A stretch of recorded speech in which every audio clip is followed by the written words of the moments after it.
மீண்டும் மீண்டும் அடுப்படி தஞ்சமாய் அடிமை வாழ்வே தலையெழுத்தாக எத்தனை நாள்தான் இந்த வாழ்வு? மானாக மருளாதே, அன்னம் போல் அசையாதே, வீறு கொண்டெழு, எமது உரிமைகளை வென்றெடுப்போம். அன்று தலையை குனிவது அழகென்று சொல்லி உலகையே பார்க்காது உன்னை தடுத்தனர். உலகையே பார்க்காமல் எத்தனை நாள்தான் இந்த வாழ்வு? இன்றும் அப்படியா?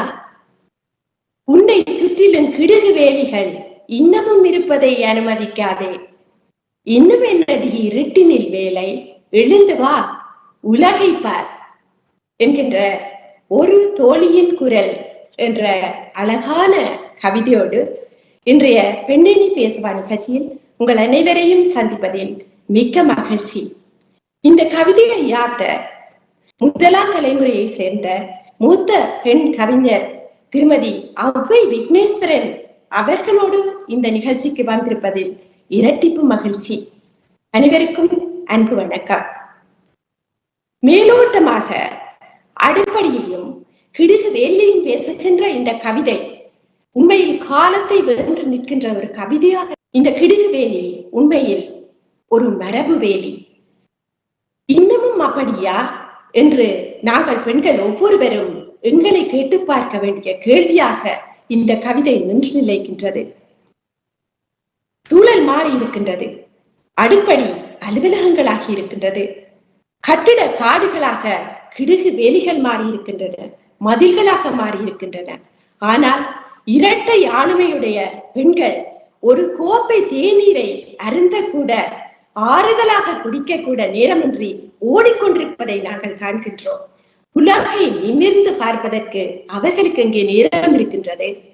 அந்த பெண்களின் உலகு இன்னமும் உயிர்த்துத்தான் இருக்கின்றது. 1980களில் ஏற்பட்ட அரசியல் சமூக மாற்றங்களுக்கு இசைய பெண்களின் மரபார்ந்த சிந்தனையில் பெரும் கட்டுடைப்பு ஒன்று ஏற்பட்டது. பெண்களின் புதிய சிந்தனை போக்கு ஈழத்து இந்திய தமிழ் கவிதை போக்குகளில் பெரும் திருப்பத்தை ஆக்கியது. சொல்லாத செய்திகள் ஊடாக ஒரு புதிய செய்தி உலகத்திற்கு சொல்லப்பட்டது. இந்த காலகட்டத்து பெண்களில் எங்களுடைய ஔவை மிக முக்கியமானவர். இவர் நாடு பெரிது, நடவா புது வழிகள் தேடு, தழைக்காது செல் என பாடிய ஈழத்து நவீன கவிதைகளின் பிதாமகராகிய மகாகவி உருத்திரமூர்த்தி அவர்களின் மாதவ செல்வி. மேலும் முகில்களின் மீது நெருப்பு தன் செய்தியை எழுதியாயிற்று, யாருக்காக காத்துளர், சாம்பல் பூத்த தெருக்களில் இருந்து எழுந்து வருக என்ற புரட்சி அறைகூவலோடு இரண்டாவது சூரிய உதயத்தை பிரகடனப்படுத்திய கவிஞர் சேரன் அவர்களுடைய சகோதரி, நாடறிந்த எழுத்தாளர், ஊடகவியலாளர் திரு எஸ்.கே. விக்னேஸ்வரன் அவர்களது துணைவியார். இவர் கனடாவில் தன்னுடைய 2 பிள்ளைகளுடன் ஒரு நல்லாசிரியராக வாழ்ந்து வருகின்றார். இவருடைய கவிதைகளை பற்றி சொல்லுவதாக இருந்தால், எல்லை கடத்தல், எதை நினைத்து அழுப்பதும் சாத்தியமில்லை என்ற 2 கவிதை தொகுப்புகளுக்கு சொந்தக்காரர். வசீகரிக்கும் சொல்லாடல் மட்டுமல்ல இவரது கவிதைகளின் பலம், கவிதைகள் கொண்டிருக்கும் அறம் சார்ந்த கொள்கை பிடிப்பு இவரது பலம்.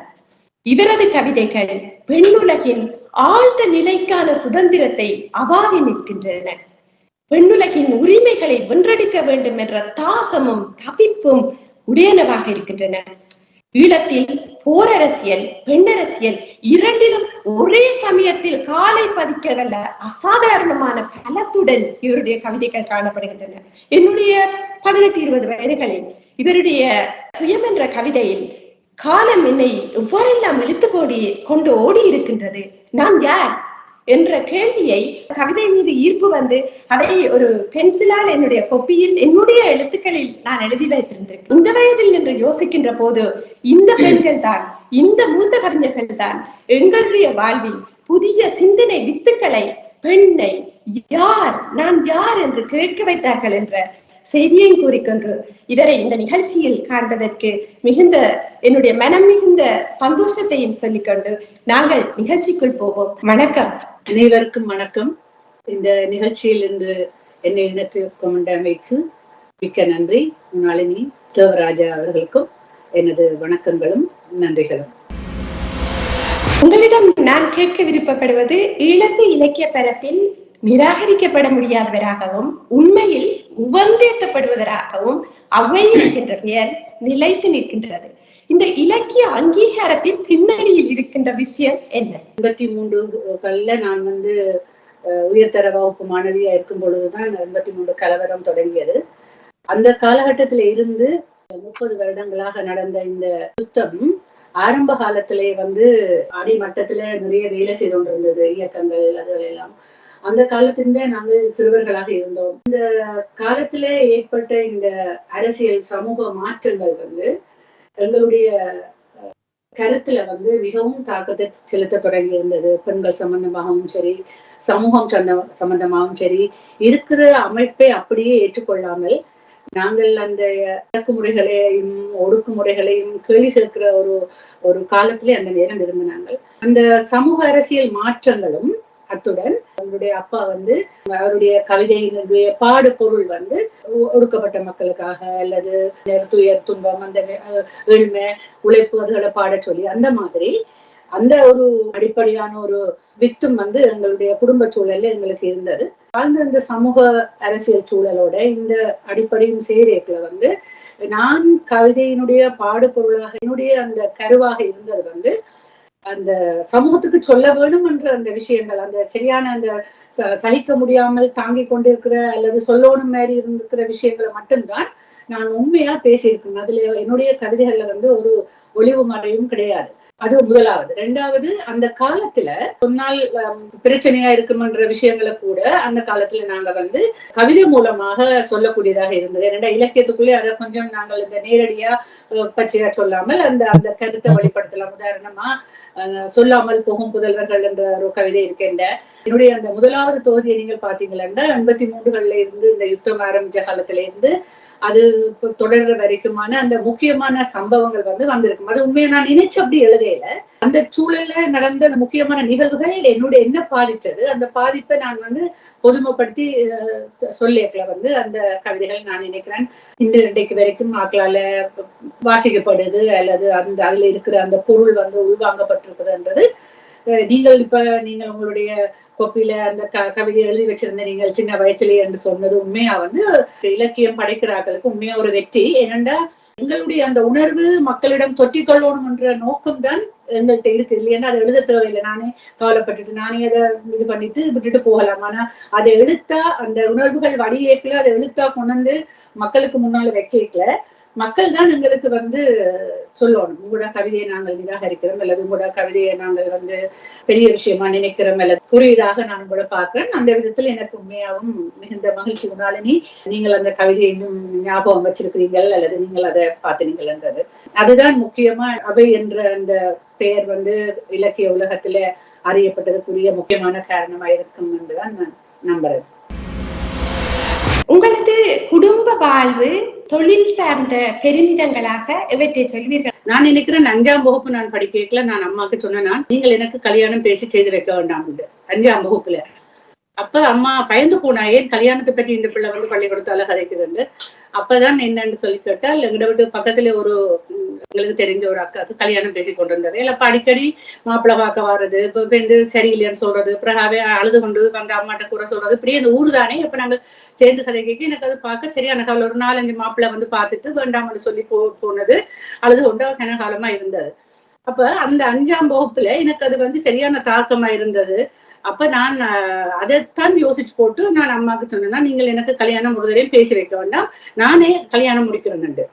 அம்மா சொல்லி இப்ப என் கல்யாணத்தை பற்றி கதைக்கிறா, இப்ப நீ 5ஆம் வகுப்பு படிக்கிற சொல்லி சோதனைக்கு படிக்கிட்டு சொல்லிட்டு விட்டுட்டா.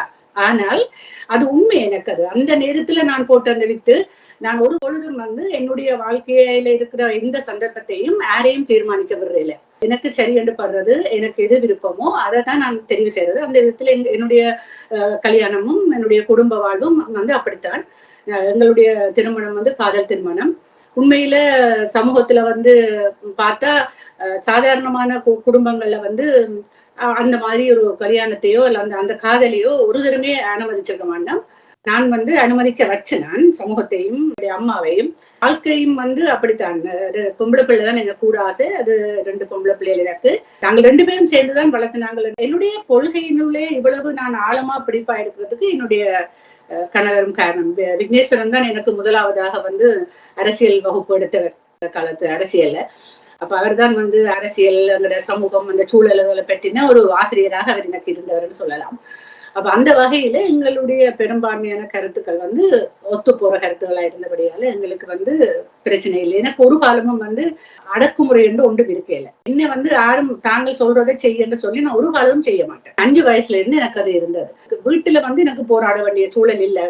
கல்யாணம் முடிச்ச பிறகு எனக்கு அப்படி இருக்கலைன்னா நாங்கள் விரும்பி செய்தபடி அவருக்கு உண்மை என்ன தெரியுமா ரெண்டு எந்த நாளும் எல்லா விஷயத்துக்கும் முடிவெடுக்கையும் சண்டை பிடிச்சு கடைசியா ஒரு ஆள் எது சரியோ அது ஒவ்வொன்றும் வந்து அந்த அரசியல் கட்டுற மாதிரி எழுதலாம். ஒவ்வொன்றுக்கும் நாங்கள் பிடிக்கிற சண்டை 2 பேருக்குமே தனி கருத்து இருக்கு. இப்ப உதாரணமா என்னுடைய மகளை முதலாவதா பரதநாட்டிய வகுப்புக்கு விடைக்கல இவர் சொன்னாரு, பரதநாட்டியம் விட தேவையில்லை, இந்த பூர்ஷுவா கலைகளை கொண்டு விட்டு லிப்ஸ்டிக் எல்லாம் பூசிக்கொண்டு ஆட விட அப்படி தேவையில்லை, எனக்கு விருப்பம் இல்லை என்று. இப்ப நான் சொன்னேன் பூர்ஷுவா கலையோ அதோ அதுதான் இப்ப இருக்குது. முதலாவது மேடி ஏறி கூச்சம் இல்லாமல் பிள்ளை ஏறுறதுக்குரிய இதை பழக்கணும். இப்ப எங்கள்கிட்ட சமூகத்துல இல்ல வேறு ஒன்றும் பப்ளிக்கா ஆடுறதுக்கோ அல்லது செய்யறதுக்கோ அல்லது சொல்றதுக்கு ஒன்றும் இல்லை. அப்ப ஒன்றுமே இல்லாத நேரம் பரதநாட்டியம் பழக்கினதுதான். அண்மையில நீங்கள் கேள்விப்பட்டிருப்பீங்கள், பொம்மை வீடு என்ற ஒரு நாடகத்திலே வந்து நூறாவுக்கு நடிச்சவர். இப்ப இது இல்லையே நான் சொல்ல வரேன்னால் கருத்து ஒற்றுமையா இருந்தா போல குடும்பங்களுக்குள்ள வந்து சண்டை வராது. ஆனா அந்த சண்டையை நாங்கள் தீர்த்து கொள்ற விதம் வந்து என்னை எப்பவும் அவர் வந்து ஈக்குவலா மதிப்பேன். எப்பவும் சண்டை பிடிக்க இருந்து கதைக்கிற மாதிரி தான் கதைப்போம். தற்சமயம் கோவம் வந்து பேசுற மாதிரி வந்தா கதையை ஸ்டாப் பண்ணிடுவோம். 2 பேருமே அந்த இடத்துல ஸ்டாப் பண்ணி அந்த இடத்துல இருக்க மாட்டோம். பிறகு திருப்பி பழைய இடத்துக்கு வந்து 3ஆம் ஆளோட அதை டிஸ்கஸ் பண்ற மாதிரி செய்துதான் அந்த தண்டவாள முடிவு எடுத்திருக்கு. இதெல்லாம் திட்டமிட்டு நாங்கள் செய்யல. 2 பேரையும் சரிசமனா மதிச்சபடியால வந்த அந்த விஷயம். நாங்கள் 2 பேரும் அந்த பிரச்சனை போராட்ட காலத்துக்குள்ள இருந்து வந்தது, அந்த யுத்தத்துக்குள்ள இருந்து வந்தபடியா நாங்கள் வந்து இந்த நிறைய சொத்துகள் சுகங்களோடையான வாழ்க்கையை நாங்கள் தொடங்கல. நாங்கள் தொடங்கினது வந்து நாங்கள் 2 பேரும் படிச்ச படிப்பை வச்சுக்கொண்டு தான் எங்களுடைய வாழ்க்கை தொடங்கினேன். அப்ப மிக மிக மிக சாதாரணமான மிக எளிமையான வாழ்க்கையில தொடங்கித்தான்.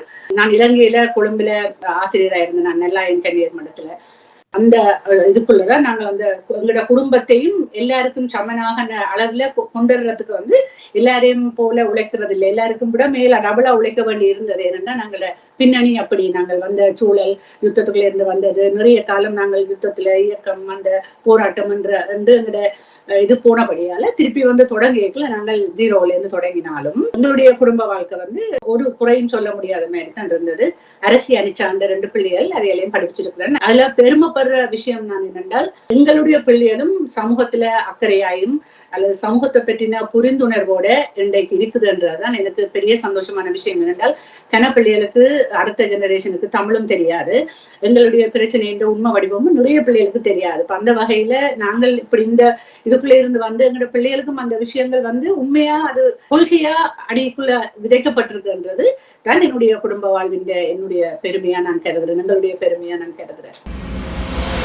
உங்களுடைய தந்தையார் மகாகவி உருத்தமூர்த்தி மற்றும் சகோதரர் கவிஞர் சேரன், உங்களுடைய காலப்பகுதி பெண்களாக செல்வி, சிவரமணி, ஆலியாள், மைத்ரி, ஊர்வசி, சங்கரி இவர்கள் எல்லாம் இருக்கிறார்கள். இவர்கள் உங்களுடைய படைப்பு வழியில் எப்படியான தாக்கத்தை ஆக்கியிருந்தார்கள்? அது ஒரு பொற்காலம். உண்மையில நான் சொன்னேன், நான் உங்களுக்கு 83 ஆரம்பத்துலதான் இந்த பெண் விடுதல் சார்ந்த கருத்துக்கள் வந்து உத்வேகமா வளர தொடங்கினது. இயக்கங்கள் எப்படி வளருதோ அதே மாதிரி இந்த மாதிரி கருத்துக்களை அரசியல் ரீதியாக இயக்கங்களும் வந்து முன் வச்சது. அதே நேரம் தனிப்பட்ட இதுலேயும் அந்த கருத்துக்கள் வந்து கொண்டிருக்கல.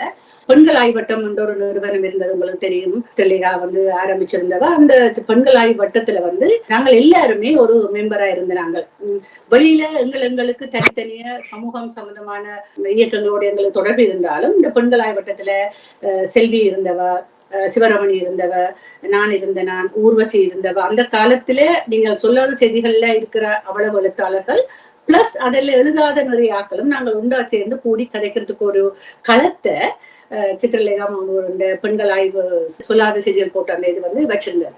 அப்ப அந்த இடத்துல எங்களுக்கு கருத்துகள் பரிமாறுறதுக்கு நல்ல ஒரு களமாக அது இருந்தது. வேற வேற கருத்துகளோட நாங்கள் சமூக விடுதலைக்காக போராடினாலும் பெண் விடுதலை என்ற அந்த அந்த அம்சத்துல வந்து நாங்கள் எல்லாரும் முன்னுணைந்து அந்த விஷயங்களை கதைச்சு எங்களுக்குள்ள ஒரு புரிந்துணர்வான ஒரு தொடர்பு இருந்தபடியால ஒவ்வொருத்தரும் வந்து நிறைய வெளிச்சத்துக்கு வரக்கூடிய ஒரு சந்தர்ப்பம் அந்த காலத்துல இருந்தது. அது ஒரு பொற்காலம் தான். பெண்மொழி இன்னமும் சமூக மொழியாக மாறவில்லை. பெண்மொழி என்றால் என்ன, அது எவ்வாறு சமூக மொழியாக மாறும்? காலங்காலமா வந்து இந்த ஆணாதிக்க சமூக அமைப்புல வந்து பெரும்பான்மையான இலக்கியம் படைப்பவர்களாக ஆண்கள் தான் இருந்திருக்கிறார்கள்.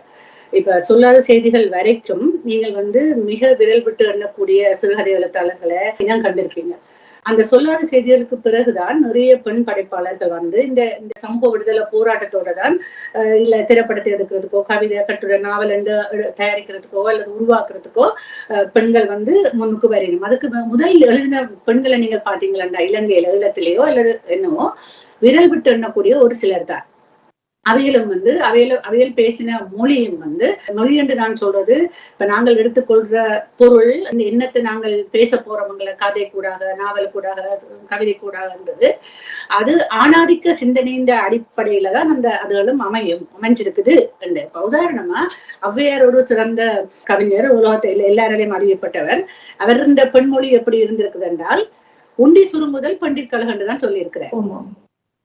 அப்ப இதைத்தான் நான் சொல்றேன் வந்து பெண்மொழி இல்லையென்று ஆண்மொழி. அதுக்காக ஔவையார் சொன்ன எல்லாமே பெண்மொழி இல்லையென்று நான் சொல்ல மாட்டேன். இப்ப நாங்கள் ஒரு சமூகத்துல வந்து ஒரு விஷயத்த மாற்ற போறோம்டா ஒவ்வொரு சின்ன சின்ன சின்ன விஷயங்களையும் கவனமா இருக்க வேணும். இப்ப எங்கட வார்த்தை பிரயோகங்கள் அல்லது நாங்கள் எழுதுறதுல அப்ப பாரதியார் கூட எவ்வளவோ பெண் விடுதலை சம்பந்தமா பாடி இருக்கிறார். ஆனா நான் பிள்ளைன்னு சொல்ல மாட்டேன். அந்த காலத்துல இருந்த சூழலுக்கு ஏற்ற மாதிரி அவையில் இதன் இருந்திருக்கிறோம்.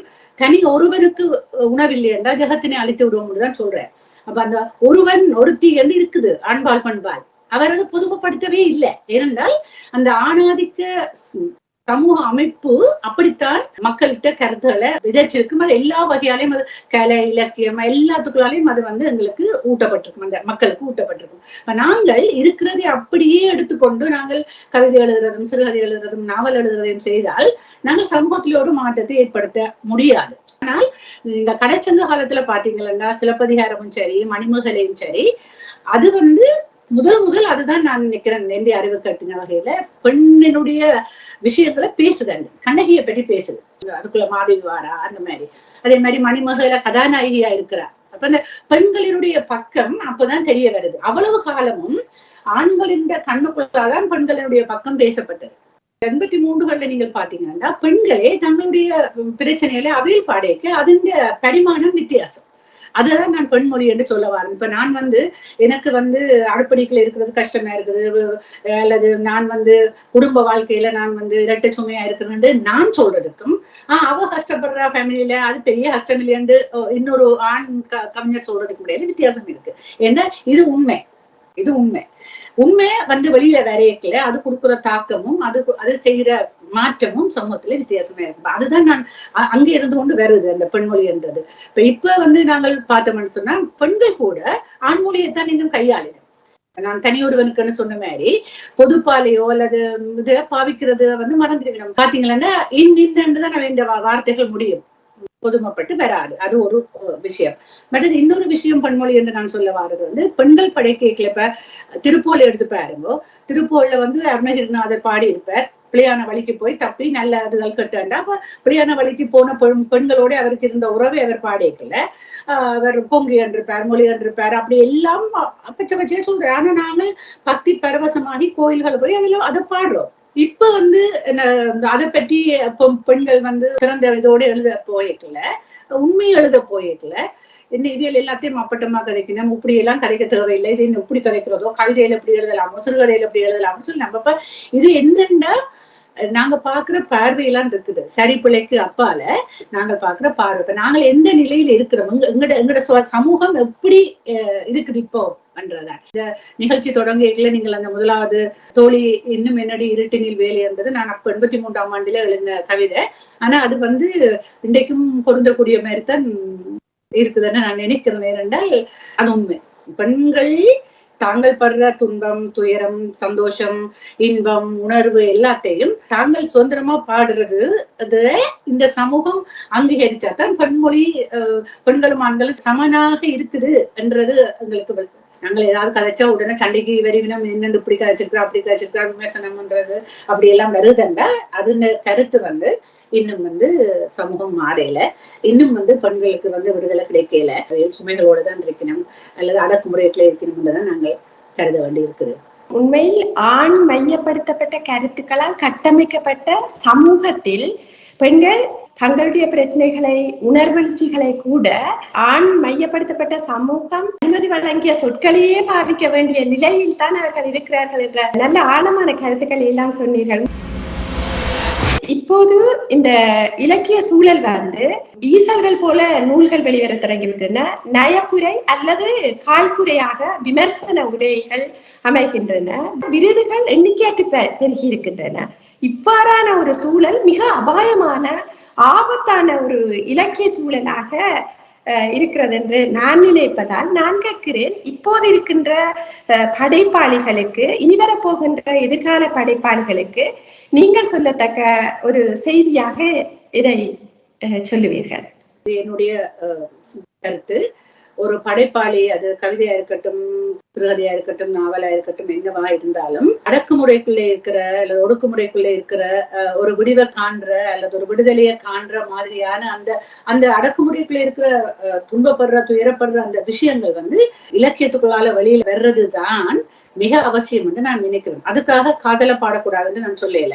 சமூகத்திலே அக்கறையாக இருக்கிறது ஒரு படைப்பாளிக்கு மிக அவசியம் என்று நான் நினைக்கிறேன். சமூக அக்கறையும் சமூக நோக்கும் சரியான முறையில அவையில் கட்டி அமைச்சால் அவைகளுடைய படைப்புகளுக்குள்ளாலே அது வெளியில வரும். அந்த சமூக அக்கறையும் சமூக நோக்கும் கொண்ட படைப்புகளைத்தான் மக்கள் ஏற்றுக்கொள்ளவினும், காலங்காலமா கொண்டாடுவினும், அல்லது அதனால நிலைச்சிருக்கும் என்றது தான் எங்களுக்கு கண்ணுக்கு முன்னாலே இருக்கிற உதாரணம். பாரதியாரோ அல்லது பாரதிதாசனோ அல்லது அதுக்கு முன்னாலே இருக்கிற கவிஞர்களை நான் சொல்றேன். இப்படி எல்லாரையும் நாங்கள் எடுக்கலாம். அன்னவையல் எழுதின, தாய் நாவல் எழுதினவையோ ஆறும் சமூக அக்கறையோட படைக்கப்பட்ட இலக்கியத்தை தான் மக்கள் அங்கீகரிப்பினும் அல்லது ஏற்றுக்கொள்வினும். கொள்கைகள், கருத்துகள் அவைகளுடைய அடிப்படை தளமா இருக்க வேணும். அது எந்த எழுத்தாளராக இருந்தாலும் என்றதுதான் என்னுடைய தனிப்பட்ட அபிப்பிராயம். அந்த தளத்தில் இருந்து நீங்கள் எதை நீங்கள் படைச்சாலும் அது ஒரு மக்கள் விரும்புற இதா இருக்கும். அதோடு சேர்ந்து அவைகளுடைய மொழியாளும் ஒரு கோஷமா இருக்காமல், நாங்கள் மக்களுக்கு தேவையான விஷயங்களை, விடுதலைக்குரிய விஷயங்களை நாங்கள் கோஷமாவும் செய்யலாம், ஊர்வலத்துல சொல்ற மாதிரி. ஆனால் உங்களுக்கு மொழி ஆளுமையை நீங்கள் அந்த ஒரே நேரத்துல மொழி ஆளுமையும் வளர்த்து கொண்டால் அது ஒரு கலை இலக்கிய படைப்பாக வெளியிடும். உங்களை குறிப்பாக கவிஞர் அவை என்பதாகவே நிலைநிறுத்தி இருக்கிறீர்கள். நீங்கள் கவிதைகளை தருகின்ற போது கவனம் எடுக்கின்ற 2-3 விஷயங்களை பற்றி சொல்லுவீர்கள். அதாவது ஒரு சின்ன குறிப்பாத்தான் அதை குறிச்சு வைப்பேன். திருப்பி ஒரு 2-3 மாசத்துக்கு பிறகுதான் அதை ஒரு கவிதை வடிவத்துல அதை எழுதுவேன். எழுதி போட்டும் நான் 1 வருஷம் 2 வருஷம் அப்படி அதை பார்க்காமலே விட்டுடுவேன். பிறகு திருப்பி ஒரு 2 வருஷத்துக்கு பிறகு அதை எடுத்து திருப்பி முதல்ல இருந்து நான் அந்த கவிதையை எழுதுவேன். அப்படி 3 முறை செப்பனிட்ட பிறகுதான் நான் அந்த கவிதையை எனக்கு வெளியில கொடுக்கலாம் அல்லது ஏதாவது இதெல்லாம் என்று யோசனை வரும். ஏனென்றால் முதலாவதுல உணர்ச்சி முதன்மையா இருக்கு. உணர்ச்சி தான் குறிட்டு கொண்டு வரும். இரண்டாவது அந்த உணர்ச்சியை எப்படி மக்களுக்கு முன்னால பொதுமைப்படுத்துறது. இப்ப நான் உதாரணமா ஒரு தனிநபருக்காக பட்ட துயரை நான் எழுதி இருக்கிறேன் என்றால் அந்த தனிநபர் துயரை நான் மக்களுக்கு முன்னால வைக்கல அது ஒரு பொதுமைப்பட்ட யார் வாசிச்சாலும் அது பொருந்தக்கூடிய மாதிரி இருக்கும். அப்படி இருக்கேக்கல அது கொடுக்குற தாக்கம் சரியான கூட. இப்ப எங்களுக்கு இல்லாத ஒரு அனுபவத்தை நாங்கள் இலக்கியமா படைக்க போயிருக்கல நான் நினைக்கலே அது மக்கள் மனதில தொட்டிக்கொள்ளும் அல்லது அந்த கவிதையோ அல்லது அந்த இலக்கிய படைப்போ எப்பவும் பேசப்படக்கூடியதாக இருக்கும் நான் நினைக்கல. கவிதை நாங்களுடைய உணர்வு, அந்த பெரிய அனுபவத்தை ஒரு சின்ன அழுதைக்குள்ள சொந்த அனுபவங்கள் அல்லது நாங்கள் எங்களுக்குள்ள அந்த வெந்து கொண்டிருந்த அந்த இதைத்தான் நாங்க அதை ஒரு அக்கினி குஞ்சு மாதிரி நாங்கள் மக்கள்கிட்ட அதை வைக்கிறோம்னு தான் நான் நம்புறேன். உங்களுக்கு பிடித்தமான ஒரு கவிதையை உங்களுடைய குரலில் நீங்கள் வாசிக்கும் போது கேட்க விருப்பம்? அநேகமா என்னுடைய கவிதைகள் எல்லாம் எனக்கு பிடிக்கும். ஆனாலும் நான் இப்ப மிக அண்மை காலத்திலே எழுதின ஒரு கவிதை. இன்று நீ தாயானாய், வானம் வளர்ந்து மீண்டிருக்கிறாய், என் தலை தடவி கண்ணீர் தவிர தனி மனிதரை நம்பாதே, கொள்கையை நம்பு என்று மந்திரம் சொல்கிறாய். என் தலை தடவி கண்ணீர் தவிர, தனி மனிதரை நம்பாதே, கொள்கையை நம்பு என்று மந்திரம் சொல்கிறாய். நான் நனைந்து உன்னை நினைத்து உணர்வின் அருவியில் குளித்து நாளெல்லாம் நெகிழ்ந்து தரணியில் களைப்போம் என்றேன். புன்னகைக்கிறாய். என் உயிர் தடவி உணர்வை முடிவை பிறர் ஒளியில் வாழாதே, உன் ஒளியை படர விடு என்று உபதேசம் சொல்கிறாய். என் உயிர் தடவி உணர்வை முடிவை பிறர் ஒளியில் வாழாதே, உன் ஒளியை படர விடு என்று உபதேசம் சொல்கிறாய் என்று நீ என் தாயானாய். மிக அருமையான கவிதை. ஒரு பெண்ணாக அவாவி நின்ற ஒரு பெண் பிறந்து வந்து விட்டாலோ அல்லது அந்த பிள்ளை உங்களுடைய மகளோ என்ற எண்ணங்கள் என்னுடைய தலையில் வந்து போகிறது. உண்மைதான். என்னுடைய 2 பெண்களையும் நான் சுயமா தங்கட கால நிற்கக்கூடிய ஒரு பெண் ஆளுமைகளாத்தான் வளர்த்திருக்கிறேன். ஒரு மகள் கலை இலக்கியத்துல நல்ல ஈடுபாடுடைய ஆளா இருக்கிறா, நாடகம் அதுகளை செய்யக்கூடிய இருக்கிறா. அவனுடைய பேர் அரசி. இப்ப அவ திருமணமாகி 2 குழந்தைகளோட மிக முக்கியமா அந்த என்னன்னு சொல்றது குடும்ப வாழ்வினுடைய மிக உச்சமான இக்கட்டான கட்டத்துக்குள்ள அவ இருந்து கொண்டிருக்கிறார். அவனுடைய சொந்தமான முயற்சிகள் அதுகள் எல்லாம் என்னுடைய மகள் மட்டும் இல்லை, இது பெண்கள் எல்லாருக்குமான பொது அப்படியே நான் இந்த இடத்துல கிடைக்கிறேன். பெண் விடுதலையா அபாவிக்கிற பெண்களுக்கு குடும்ப வாழ்வு எப்படி தாக்கத்தை செலுத்தும், அப்படி அதுக்காக குடும்ப வாழ்க்கையை தவிர்ப்பதா அல்லது குடும்ப வாழ்க்கையை எப்படி நாங்கள் எதிர்கொள்றதுன்றது ஒரு பெரிய பெரிய பெரிய சவால். இது ஒவ்வொரு பெண்களுக்கும் அந்த சவால் வித்தியாசமா இருக்கு. நான் நினைக்கிறேன் இந்த சமூகத்தினுடைய கட்டமைப்புல குடும்பம் தான் அடிப்படையான அழகு. இப்ப நாங்கள் குடும்பத்தை உடைச்சோ அல்லது குடும்பத்தை இல்லாமல் ஆக்கியோ எங்களுடைய விடுதலையே நாங்கள் பெற முடியாது, நாங்கள் சந்தோஷமாவும் இருக்க முடியாது. ஆனால் அந்த குடும்பத்தினுடைய அமைப்பை நாங்க மாற்றலாம். இப்ப உதாரணமா ஒரு கணவன் மனைவி பிள்ளைகள் என்று மட்டும்தான் இருந்த குடும்பம் இன்றைக்கு மேல மாடுகள்ல வித்தியாசமான அமைப்புகள் இருக்கு. அதெல்லாம் நான் பிள்ளைன்னு சொல்ல மாட்டேன். ஆனா குடும்பம் ஒன்று சேர்ந்து வாழ்ற ஒரு சிறிய அமைப்பு உண்டு. எல்லா விதமான புதுமையையும் இந்த இதுல இருந்தாலும் கூட சேர்ந்து வாழ்ற ஒரு சிறிய ஒரு அழகு மனிதர்களுக்கு அவசியமா இருக்குது, மனித வாழ்க்கைக்கு அவசியமா இருக்குதுன்னு நான் நம்புறேன்.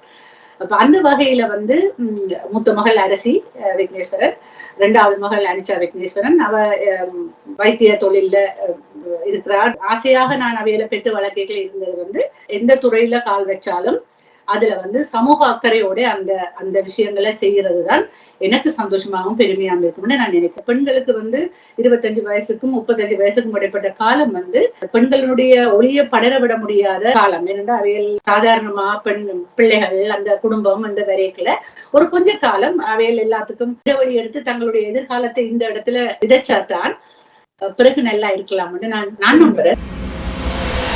உங்களுடைய புதிய புத்தகங்கள் ஏதாவது வருமா? உண்மையில் நான் சொன்ன மாதிரி இப்படி பல வருடங்களாக எழுதின கவிதைகள் இருக்கின்றன. அவற்றை தொகுத்து ஒரு புத்தகமாக போடுற எண்ணம் இருக்குது. என்னுடைய கவிதைகள் எல்லாம் அப்படித்தான் நீண்ட இடைவெளிகள் பிறகுதான். 1வது தொகுதி கவிதைகள் ஒன்றுமே போடப்படாமல் இருந்தது. இந்த இடத்துல நான் குறிப்பிடணும், ஃபவுசர் தான் முதலா பார்த்துட்டு அவையக்கா நீங்கள் இதே இது போடாம இருக்கிறீங்க, இது போடணும்னு சொல்லி அது ஒன்றுமில்லை நீங்கள் கவிதையை தாங்கன்னு என்னிட்ட கேட்டு அந்த புத்தகத்தை 1வது புத்தகத்தை ஃபவுசர் தான் போட்டு தந்தது. அதுக்கு பிறகு 10 வருஷத்துக்கு பிறகுதான் எல்லைகடத்தல் தொகுதி பழைய கவிதைகளையும் சேர்த்து கனபேர் பழைய கவிதைகள் வாசிக்கையில அந்த புத்தகம் முடிஞ்சபடியா அதையும் சேர்த்து புதிய கவிதைகளோட போடப்பட்டது. நான் நினைக்கிறேன் இப்ப இன்னொரு தொகுதி போடுறதுக்குரிய கவிதைகள் என்னட்ட இருக்குது, போடுவதற்கு விருப்பமும் இருக்குது, காலம் இருக்குதுன்னு நினைக்கிறேன். புதிய புத்தகத்தோட இன்னொரு தடவை சந்திக்கலாம் நினைக்கிறேன். மிக நல்ல செய்தி, நல்வாழ்த்துக்கள் உங்களுக்கு. கனடாவில் வாழ்கின்ற தமிழர்கள் எதிர்காலத்தில் முகம் கொடுக்க கூடிய இனம், மொழி, கலைகள் சார்ந்த பிரச்சனைகளாக தற்போது சிறிய அளவில் இருக்கலாம், பின்னொரு காலத்தில் பூதாகரமாக வெளிப்படலாம் என்று நீங்கள் நினைக்கின்ற எதிர்ப்பு கூறத்தக்க பிரச்சனைகள் எவை? கனடாவில வாழ்ற புலம்பெயர்ந்து வாழ்ற ஆட்கள் எல்லாருக்குமே பொதுவானது வந்து நாங்கள் வளர்ந்த சமூக சூழல் இவைகளுக்கு இல்ல. அடிப்படையா இந்த அடுத்த தலைமுறை பிள்ளைகள் வந்து எல்லா விதமான அடக்குமுறைகளையும் இனங்கண்டு அந்த அடக்குமுறைகளை பற்றி சரியான புரிதலை செய்யக்கூடிய மாதிரி என்னுடைய கல்லூரி படிப்புகள் விஷயங்கள் அமைஞ்சிருக்குது. உதாரணமா நிறம் சம்பந்தமான விஷயமோ அல்லது அடக்குமுறைகள் ஒரு சமனாக மதிக்கணும் அந்த விஷயங்கள்ல மிக அக்கறையாக இந்த அரசாங்கம் இருக்குது. அதை திட்டத்துல பல்வேறு விதத்திலையும் பூர்த்தி இருக்கு. அந்த அடிப்படையில எங்கட பிள்ளைகளும் வந்து அந்த விஷயங்கள்ல அவைகளுக்கு ஒரு விதமான குறைபாடும் இருக்காது. ஆனால் புலம்பெயர்ந்து வந்த இந்த அம்மா அப்பாட்ட வளர்ற பிள்ளைகள் என்றபடியால அவைகளுக்கு வந்து முக்கியமான பெரிய பிரச்சனை வந்து மொழி ஒரு பிரச்சனையா இருக்கும் என்றால் தமிழ் வந்து 2ஆம் மொழியா போயிட்டது. அப்ப தமிழுக்குள்ளாலே அவையல் வாசிச்சு அறிகிறதை விட அவையல் வந்து ஆங்கில மொழியே அல்லது வேற மொழிக்குள்ளாலதான் வாசிச்சு அவைகளுடைய சமூகத்தை பற்றி அவையல் புரிஞ்சு கொள்ளினோம். அவையல் தாங்கள் வாழ்ற சமூகத்தை தான் அவையல் வடிவா புரிஞ்சு கொள்ளினோம். இப்ப எங்களுடைய சமூகத்தை அவையல் புரிஞ்சு கொள்வது வந்து அவைகளுக்கு சரியான கஷ்டமா இருக்கும். அவையல் எங்களுடைய சமூகத்தையும் எங்களுடைய கலாச்சாரத்தையும் தங்களுடைய தாய் தகப்பன் தங்களோட குடும்பம் தங்களோட இதழ்களாலதான் அறிய போயினோம். அந்த குடும்பங்கள் அவைகளுக்கு என்ன மாதிரியான விஷயங்களை கொடுக்குதுன்றது வந்து ஒரு பெரிய பிரச்சனை. இப்ப சாதியை பற்றி இங்க வளர்ற பிள்ளைகளுக்கு பெருசா தெரியாது. ஆனால் ஒரு டீனேஜரா வந்த பிறகு இங்க வளர்ற பெரும்பாலான பிள்ளைகளுக்கு வந்து அம்மா அப்பாவை வந்து ஏதோ ஒரு விதத்தால சொல்லி கொடுக்கணும். நீங்கள் வந்து லவ் பண்றேன்டா இதண்ட கூடாது, சாதிய பார்க்கணும். அப்ப எப்படி நாங்கள் சாதியை கண்டுபிடிக்கிறது? காரியன்னு சொல்ல இயலாதீங்க ஏன்டா அப்படின்னா அதை வீட்டை விட்டு போயிருங்க. இப்ப இதுதான் அந்த கையெழுப்பு போட்டி மாதிரி நடந்து கொண்டு இருக்குது. இப்ப அவைகள் கனடாவினுடைய சமூக அமைப்புகளால வளர்ந்து கொண்டிருக்கணும். இங்க வந்து பெற்றோர் வந்து தங்களுடைய பழைய இதுகளுக்குள்ள தங்களுடைய இதுகளை காப்பாற்றணும்ன்றதுக்காக இவைகள் இப்படி கொடுத்தோடனே இது விளங்கியல. அப்ப இது எப்படி இதோட ஒப்புறன்னு தெரியாமல் இந்த இளம் சமுதாயம் வந்து சரியான கஷ்டப்படுது. ஆனா முடிவுல வந்து அவையல் வந்து குடும்பத்தை தாங்கள் விட்டுட்டு போறோன்னு தான் தீர்மானிக்கிறது. கல்வி முறை அப்படித்தானே சமனா தான் கொடுக்குது. அப்ப பெற்றோரை விட்டுட்டு திருமணம் முடிக்க வேண்டிய சந்தர்ப்பங்கள் அல்லது பெற்றோரை விட அப்ப அது வந்து இவையல் இவ்வளவு தங்களோட வாழ்க்கையே தியாகம் பிள்ளைகளுக்காக பண்ணின தாயக பெண்களோட கலாச்சாரத்துல அவைகளுக்கு அதையும் விட்டு கொடுக்க முடியாது. அப்ப அந்த கல்யாண வீட்டுக்கு போறதோ அல்லது ஓமண்டி சொல்றதோ இது ஒரு பெரிய ஒரு பிரச்சனையா இங்க இருக்குது உண்டு. அதே மாதிரி மொழியும் ஒரு பிரச்சனையா இருக்கு. தமிழை படிப்பிக்கணும் என்று ஆசைப்படினோம்.